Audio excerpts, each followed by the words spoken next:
Denise. Nice to see you again as we continue our coaching conversation. Hey, Kathleen. Nice to see you again, too. Yeah, so here we are coming down the stretch toward the end of our coursework together.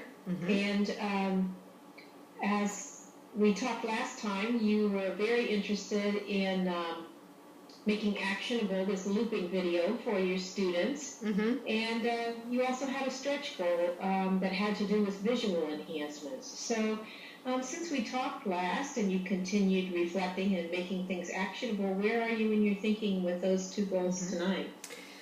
Well, I wish I could tell you that I actually, pulled up my existing presentation and did some additions, but unfortunately, I had a test last week and getting ready for final exams next week and had a bunch of grading. And then I'm also taking this class that's really, kind of consuming a lot of my time. So I haven't been able to start on it, but I did have like a couple of passing conversations with some fellow professors who have implemented something similar, and I did get some ideas from them as far as resources go.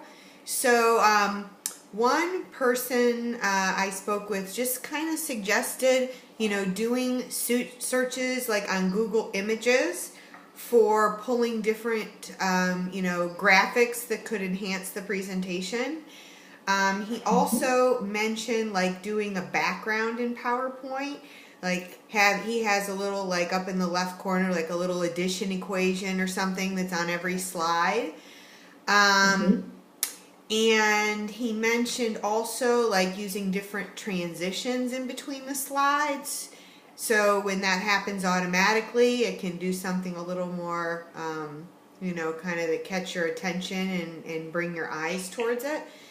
So those are kind of some of my initial thoughts. And as I thought through, my technical expertise in PowerPoint and, ability to search on Google for different images that meet with those different topics, I thought that was something that I would definitely be capable of doing and be comfortable implementing.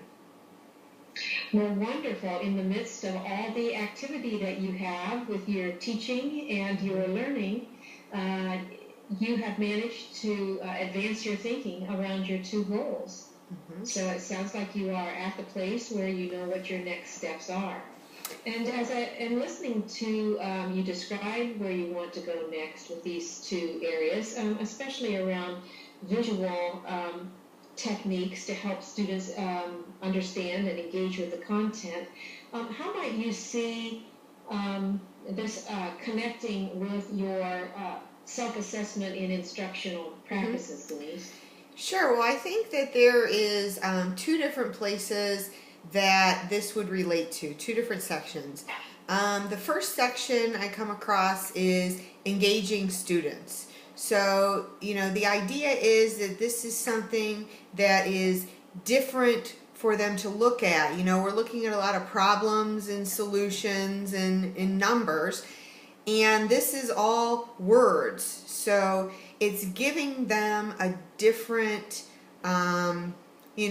presentation of the material, just the concepts, which is kind of important to understand before you get to the problems. So that's one thing. I think that it could also, fit in with Bloom's taxonomy and appealing to, the visual type learners more than the people that just want to take the notes and write down the problems.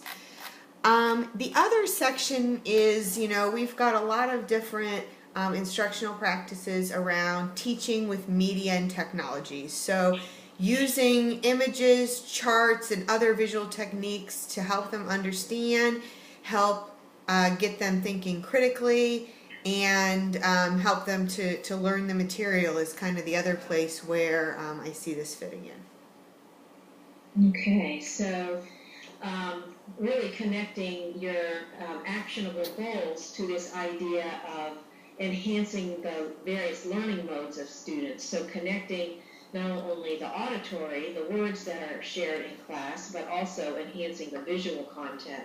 That makes so much sense in supporting student engagement, because we know that around 10% of the population are auditory learners, and maybe 70% are visual learners. So you're then reaching more learners through more modalities, and so that most certainly will be a means of supporting your learners and the engagement in your classes. And then to your critical thinking,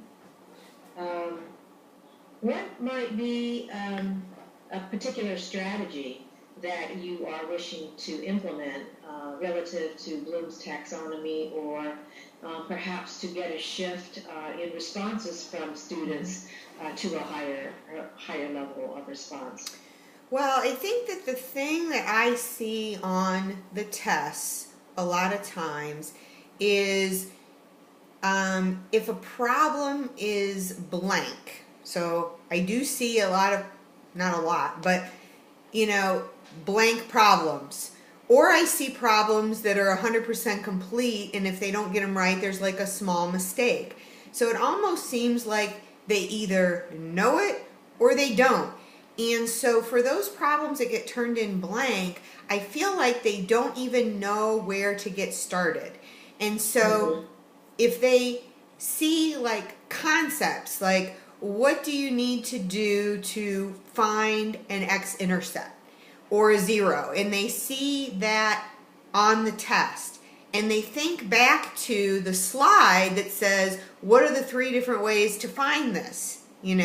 Manually and on the calculator, or, so I feel like seeing it in that format, if that makes sense to them, or they can grab on to one of the concepts from the slide, that helps them know how to get started on the problems.